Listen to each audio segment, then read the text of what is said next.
Hey guys, welcome to Telling the Told and Untold. My name is Tshego.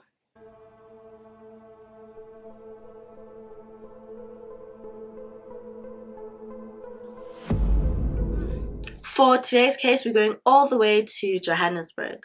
On Saturday, the 29th of April 2017, between 10 and 11 a.m., police officers received a phone call about a body that had been found in Casey Park. Where the body had been found is a veld that has open space and it's almost like a park, but not really. During the day, it's always busy, but at night, it gets really empty and most people don't use that route just because it's really dangerous. It had a footpath to and from Alex, and Alex is a township relatively close to Sandton that's separated by a highway. So the night before, on the 28th of April, a man was on his way to go visit his friends when he noticed that there was a fire. So out of curiosity, the next day he went to go check it out, and that's where he found the remains of a body. The body had been found in a hole and it had been burned beyond recognition.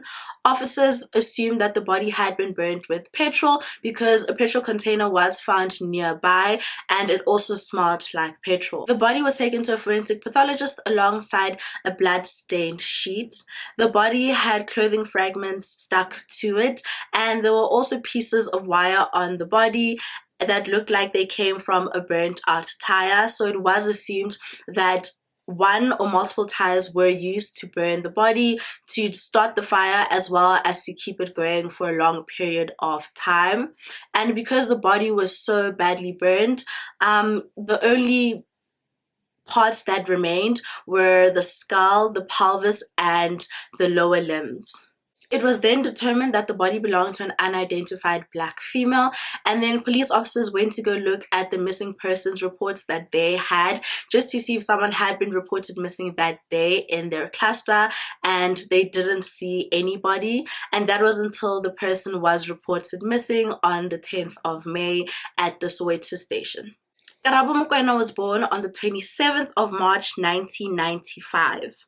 Her father says that she was a very bright and intelligent girl, and her brother says that she was an activist and she always wanted to be one. She loved talking and she would constantly give like her friends and siblings great advice. If you have an idea, if you have a dream, or whatever it is that you would love to pursue, get up from your seat. Get up. Awaken the sleeping giant in you and do it. No one can ever tell you that you cannot do something. She advocated for women and child abuse, and she really wanted to make a name for herself and leave a legacy behind. Some of her friends say that she wanted to be like Bonang because she just loved who Bonang was and the stuff that she did. She loved going to church and would look up to women who were pastors, and she really wanted that for herself. There's power in the words that we speak to ourselves and the words that we speak to people. Because words they create. Words are creative forces. God just only had to say, let there be light, and there was light. The first weekend in October 2016, Karabo and some of her friends went to Rosebank, which is basically just a shopping mall, and then they decided to go get pizza, and this is where she met Sandile Mantsoe. The next day, she told her friend Stephanie about him and the conversation that they had, and she seemed really excited. She told her friend that they spoke about God, spirituality, and she just seemed like really excited about having met this guy. Another friend says that they met Sandile through forex trading. So in 2016, they were obsessed with forex trading, just like most people were, and they'd heard about this really successful guy that owned a gold BMW. He was young, he was making a name for himself, so that was someone that they wanted to associate themselves with. And yeah, so I'm not really sure which one it is, like how she met him, but yeah, she did meet him in October 2016. Sandile Mantsoe was born in 1992, and there's not much information about his childhood. Sandile grew up in Mbalenhle and attended school in Secunda. He later joined Highveld Park High School and completed his matric in 2007. He was an established forex trader who owned a company known as the $1 trillion Legacy, and he was estimated to have a net worth of about 2 million rand. He is a father to 3 children, 2 with his former wife and 1 with another woman, and he was said to be very charming and really confident. Because Sandile was like a forex trader and he had money, he owned multiple properties and owned multiple cars, and he loved flaunting his money, like when he would go out and he would go clubbing. And from conversations that Karabo had with her friends about Sandile, you could tell that she really loved this guy. Within 3 to 4 weeks of their meeting, the abuse started. The abuse lasted their entire relationship, which really wasn't that long. They dated from October 2016 to the end of March 2017, so just about 5 months, but a lot can happen in 5 months. There was an incident that happened on Karabo's 22nd birthday that led to her ending the relationship. There was one time where Karabo called her friend Stephanie and asked her to please come over to Santon Sky, which is the apartment building that Sandile lived in, and Karabo had moved in with Sandile earlier in their relationship. So Stephanie gets there, Sandile is not there, it's just Karabo, and she has her bags packed and she just says, I'm leaving him. So then they decide to go to Icon, which is a club in Soweto, and once they get there, Sandile is also there. And as soon as Karabo sees him, she gets upset all over again. And because the girls had been drinking earlier, they were a bit intoxicated. So at some point during the night, Sandile pulls Stephanie to the side and says, let's leave. So now they're in the car and on their way back to Santon Sky, and on their way back, Karabo wakes up and she's in the back seat. So she says to Stephanie, let's go, let's get out of this car, let's leave Sandile to go to his girls, he doesn't care about me. And Stephanie could see Sandile get visibly upset. He then takes his one arm and grabs Karabo with so much force because he's so angry at what she just said. And Stephanie is trying to remove his arm, telling her just leave Karabo, she's intoxicated, and just let her go. Eventually they do get to Santon Sky, and then Stephanie tells Karabo, you know what, just get all your bags, let's leave. But Karabo and Sandile are facing each other, they're pulling and pushing, and this is where Karabo falls and Sandile falls on top of her. And Karabo hit her head so hard on the floor and it was concrete. And Stephanie remembers looking at her and seeing that this girl isn't moving, and she thought that, maybe she's dead. There was one time where Karabo called her brother crying and she was just like, I want to come home. So he asked her what's going on, what's happening, and she was just hysterical and she's like, please help up, I want to come home. And he just knew it had to do something with her boyfriend. She once sent her spiritual advisor pictures of herself and she was visibly bruised and beaten, and she asked who did this to you, and she just said Sandile. On another occasion, Sandile had asked Karabo to see something on her phone and she just said no. And then Sandile was like, you know what, I'm going to count up to a certain number, and if I get to that number and you haven't given me your phone, something is going to happen. He then took her phone and just threw it against the wall. So as I mentioned earlier, there was a time where Karabo and Sandile were living together in Sandile's apartment at Santon Sky. So Karabo was on her way back, so she gets upstairs to the apartment and she can hear that there's girls inside. So she's trying to open the door and she's struggling, and then Sandile just opens the door and headbutts her. The final straw for Karabo was an incident that happened on her birthday and the days afterwards. So her birthday was on the 27th of March and it was her 22nd birthday. So her friends couldn't reach her on that day, but a couple of days later she sent her friend pictures and her eye was bloodshot red, it was bruised, and she just said, Sandile did this to me, then he gave me his card and told me to go to the hospital. Karabo did open up a case against him, but then Sandile went and then he said no, Karabo had assaulted him, and then he also opened a case, and it was just a lot for her. He got robbed in Bram. 2 days after he hit me, and he went to the police station and told them that that was me that assaulted him. So I just said, you know what, this person, God will deal with him. I'm tired personally. Sometime after this incident, she was sitting with her friend and she told her friend, she's like, you know what, I have to leave him because he's not going to change, and if I don't, I'm not going to make it out alive. And 2 days after this conversation, Karabo had all of her bags packed. Her mom, her cousins, and her siblings came to the apartment and helped her move out, and that was the last time that she saw Sandile. On Friday the 28th of April, Stephanie sent Karabo a message on WhatsApp and it showed that the message had been delivered. Later on, she tried calling her and the call didn't go through. The next day, on the Saturday, Stephanie posted a picture of the two of them on Instagram, and she remembers thinking, like, why isn't Karabo liking this picture? Why hasn't she commented? Like, what's going on with this girl? But then she didn't think much of it. She just thought, you know, maybe her phone was dead. She hasn't had time to charge it. Later that evening, Karabo's sister knocked off from work and she went to a restaurant to have dinner with her friends, Karabo and Karabo's friends. And then Karabo didn't show up, so they tried calling her, but her phone was still off. Now it's Sunday and one of Karabo's friends sends her mom a message. And she asked Karabo's mom, like, do you know where Karabo is? She was supposed to come see me over the weekend and she hasn't come. And her mom just responded, I'm not too sure where she is, but she did tell me that she was coming, like she was going to go see you.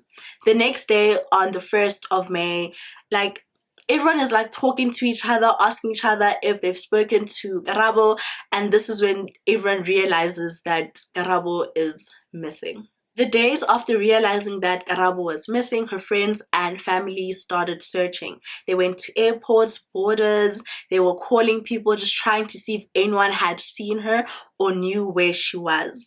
Her brother says that he remembers thinking that, you know, maybe she was trying to get away because at that time there was a lot happening. So maybe she just needed, you know, to put her phone away and clear her head. So he didn't think much of it. And at some point he thought that maybe she was with Sandile. And this was until they decided to call him and ask if he had seen Karabo or like knew where she was. And he just responded that she had went to Nigeria with one of her friends. And they remember thinking that it was a bit like strange that she hadn't said anything, because remember, now she was living at home, not with Sandile. So even if she was leaving, she would have told like her mom, her family, that she's leaving, and went home to go pack her bags so that she could leave.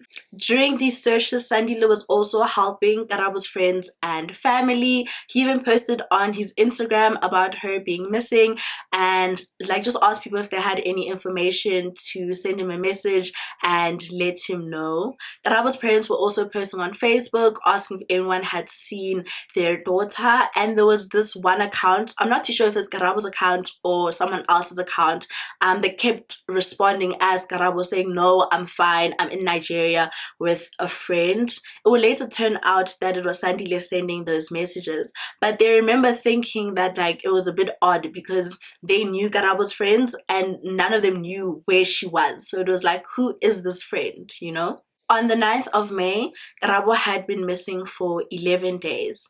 And this is when her friends decided to take to social media and ask people if they had seen Karabo.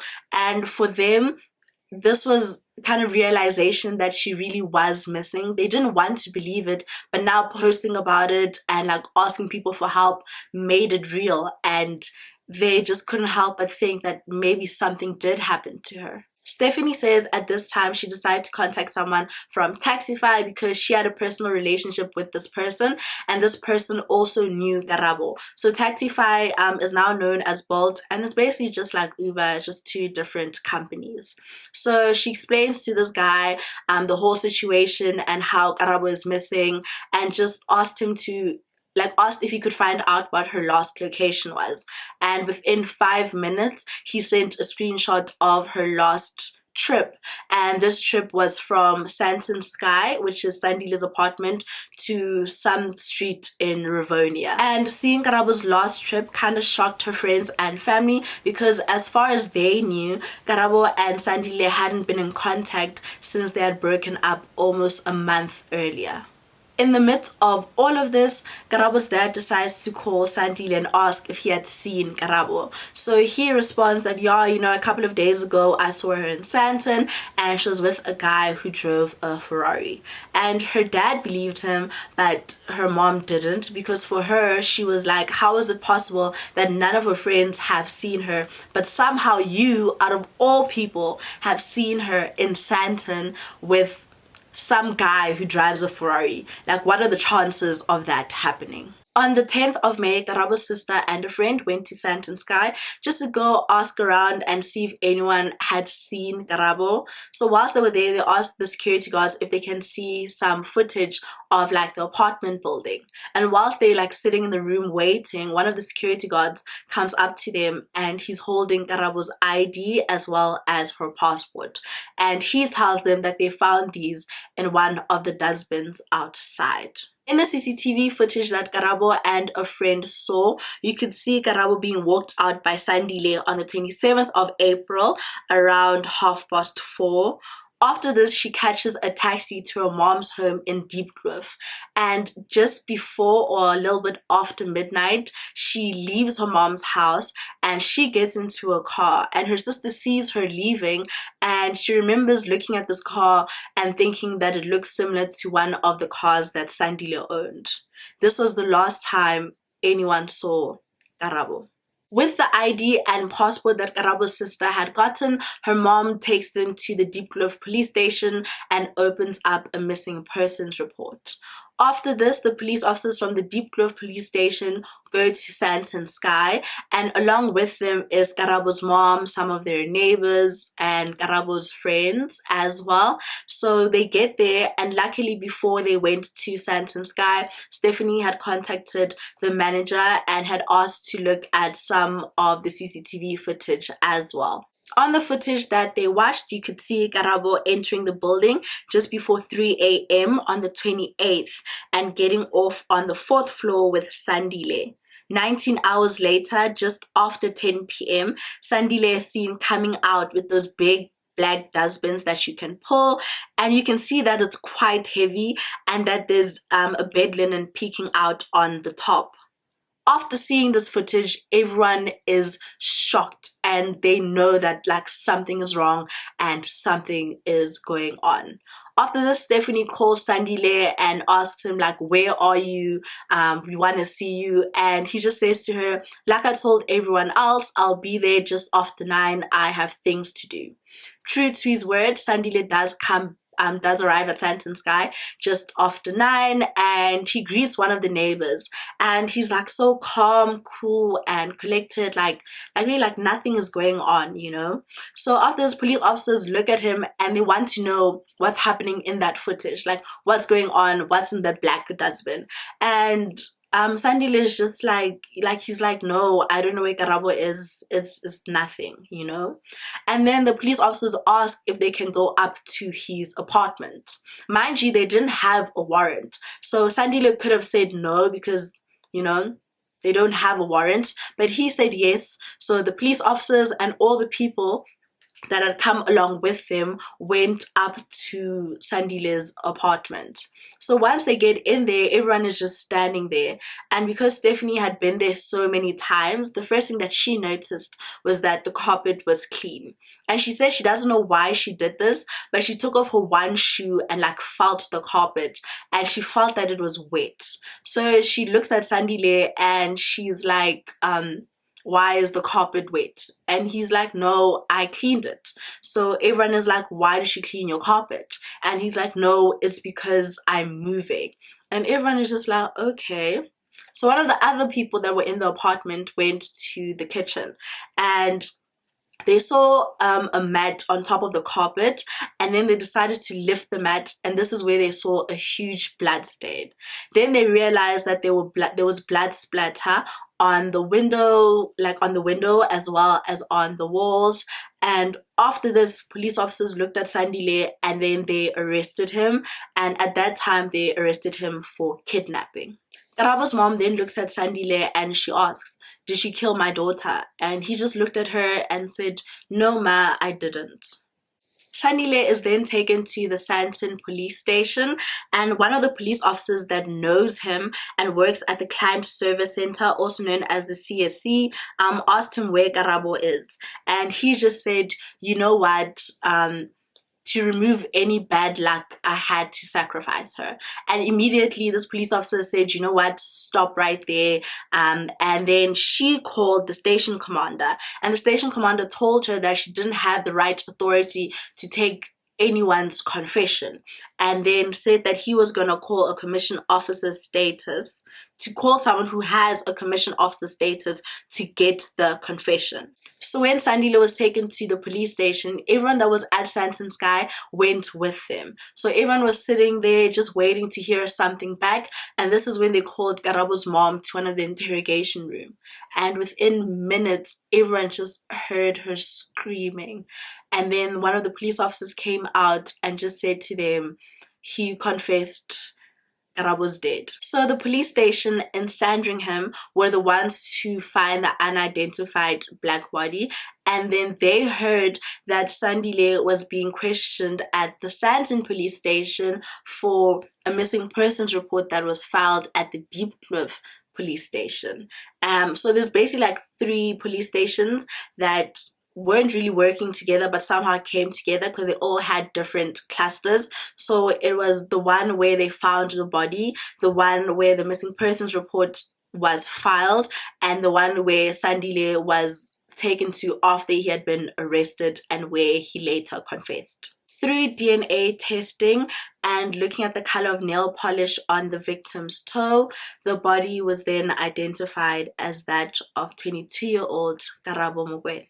So the thing with Sandile's confession is that it's not really what the police officers wanted and needed, because at the time Sandile had only confessed to getting rid of Karabo's body. According to him, on that night, he went out and he had like a business meeting, and when he came home, he found Karabo lying on the floor and she was holding a knife. So he says that she had committed suicide, and he just knew that people wouldn't believe him, so he had to get rid of her body. Sandile tells police officers which car he used, and there's also footage of him leaving the apartment building just after 10 p.m. And in the car that he said he used, in the back seat, they found a black plastic bag that had Karabo's clothes, and in the boot they did find her blood. Because police officers wanted more evidence, they decided to focus on the CCTV footage of that night.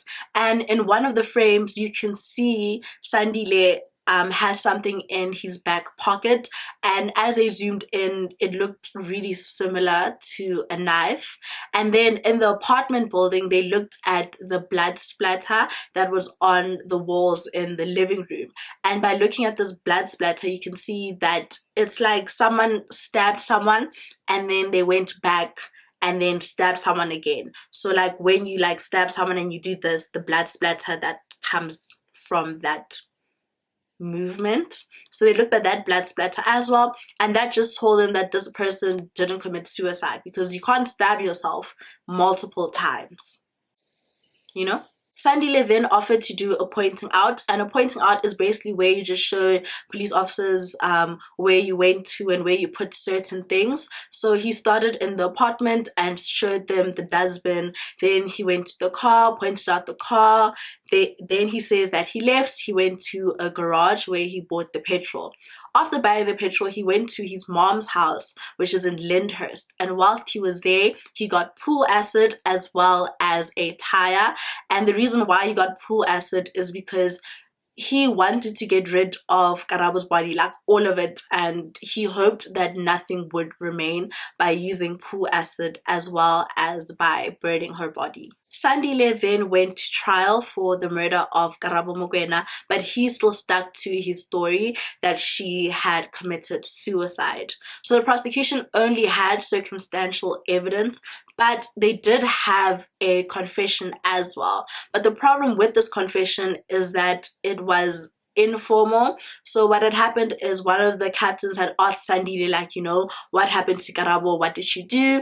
And this is where Sandile said, no, I killed my girlfriend. But one of the advocates argued for this confession to be admissible in court, because even though it was an informal confession, they had already read him his rights. So they brought it up, and then this confession was allowed to be used during the trial. On the 3rd of May 2018, over a year after Karabo had been killed, Sandile Mantsoe was found guilty and sentenced to 32 years in prison. 30 years for murder, 5 years for assault, and 4 years for defeating the ends of justice. 2 of the 5 years of assault and 3 of the 4 years for defeating the ends of justice will run concurrently. To this day, no one knows exactly what happened to Karabo Mokoena on the 28th of April 2017. In October 2017, the Karabo Mokoena Foundation was established, and it was created to highlight and stop the abuse of women and children in Gauteng. Hi guys, I'm Karabo Mokoena. 2017 is gonna be like out of this world. Literally, like I'm gonna be so successful.